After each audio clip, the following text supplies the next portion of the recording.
નમસ્તે મારા વાલા વિદ્યાર્થી મિત્રો, કેમ છો બધા? મજામાં? તો ચાલો આજે આપણે ધોરણ 10માં ગુજરાતી વિષયમાં 26મું કાવ્ય જોઈશું. તને જોઈ જોઈ તું અજાણી. શું છે કાવ્યનું નામ? 26મું કાવ્ય તને જોઈ જોઈ તોય તું અજાણી.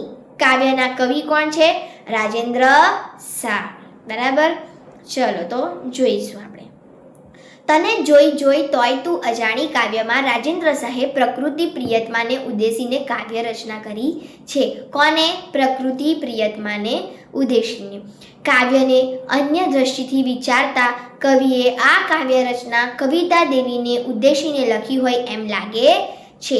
ક્યારેક ખાતરીપૂર્વક એમ કહેવાનું મન થાય છે કે કવિને મન જે અજાણી છે તે બીજું કોઈ જ નહીં પણ તેમની પ્રિયતમા છે. આમ વિવિધ ભાવોથી છલકાતું આ કાવ્ય માણવા યોગ્ય બને છે.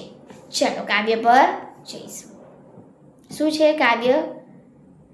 તને જોઈ જોઈ તોય તું અજાણી. જાણે બીજાને ઝરૂખડે ઝૂકીતી પૂર્ણિમા ઝાઝેરો ઘૂમટો તાણી. વ્યોમને વસુંધરાની કન્યા કોડામણી, તો તું છે સંધ્યાની શોભા સહામણી. લાંચને ભરાય તોય દૂર દૂર ધામની, વાયુની લહેર સમી અંગને અડી છતાય બાહુને બંધના સમાણી. પોઢેલો મૃગ મારા મનનો મરુને જલની ઝંકોર તારી જગાવી ગઈ એહને.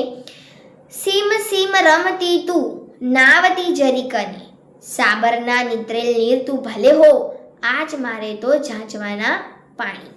બરાબર, હવે કાવ્ય અહીંયા આપણે જોયું. હવે કાવ્યની સમજૂતી જોઈશું. અહીંયા આપણને અડધું કાવ્ય સમજાવેલું છે, એ આપણે વાંચીશું અને કાવ્યની સમજૂતી સમજીશું. શું છે કે તને જોઈ જોઈ તોય તું અજાણી. જાણે બીજાને ઝરૂખડે ઝૂકી તે પૂર્ણિમા ઝાઝેરો ઘૂમટો તાણી. વ્યોમને વસુંધરાની કન્યા કોડામણી, તું તો છે સંધ્યાની શોભા સોહામણી.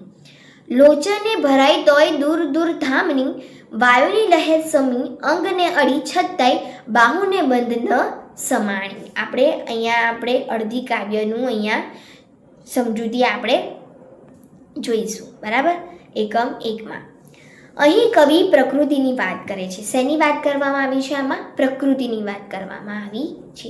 કવિ કહે છે કે પ્રકૃતિને અનેકવાર અનેક રૂપે જોઈ તોય એને પૂર્ણ રીતે જાણી શકાય નહીં. બરાબર, કવિ બીજ રેખાને જોઈ કલ્પના કરતા કહે છે જાણે પૂર્ણિમા બીજને જરૂર કે મોટો ઘૂમતો તાણીને ઊભી છે. એ વ્યોમ અને વસુંધરાની કોળભરી કન્યા છે. એ સંધ્યાની અનુપમ શોભા છે. એની આંખોમાં પૂરેપૂરી ભરી લેવા કવિ પ્રયત્ન કરે છે, પરંતુ એ તો ઘણે જ દૂર રહે છે. આંખો એને એટલી દૂરથી પૂરેપૂરી જોવા અસમર્થ છે. વાયુની લહેર સમી એ થોડી ક્ષણો માટે કવિના અંગોને અવશ્ય સ્પર્શ કરે છે, પરંતુ કવિ એને પોતાના બાહુમાં સમાવી શકતા નથી. વિરાટ સુંદર અને અનંત પ્રકૃતિને પામવાની કવિની મથામણ આ પંક્તિઓમાં જોવા મળે છે. બરાબર, એકમ 1 અહીંયા પૂરું થયું. એકમ 2માં જોઈએ આપણે. પોઢેલો મૃગ મારા મનનો મરુને, જલની ઝંકોર તારી જગાવી ગઈ એહને. સીમ સીમ રમતી તું નાવતી જરીકને, સાબરના નિત્રેલ નીર તું ભલે હો આજ મારે તો ઝાંઝવાના પાણી. હવે અહીંયા આપણને એકમ 2 સમજાવ્યું છે. એ છે કવિ પોતાના મનને મરુવનમાં પોઢેલો મૃગ કહે છે. એ મૃગને કોઈના પ્રેમ જલની ઝંકોર જગાડે છે. કવિ ઝંકોર તારી એમ અવશ્ય કહે છે, પણ તારી એટલે કોની? કવિના મનમાં પ્રકૃતિ પ્રિયતમાની કલ્પના પણ છે જ.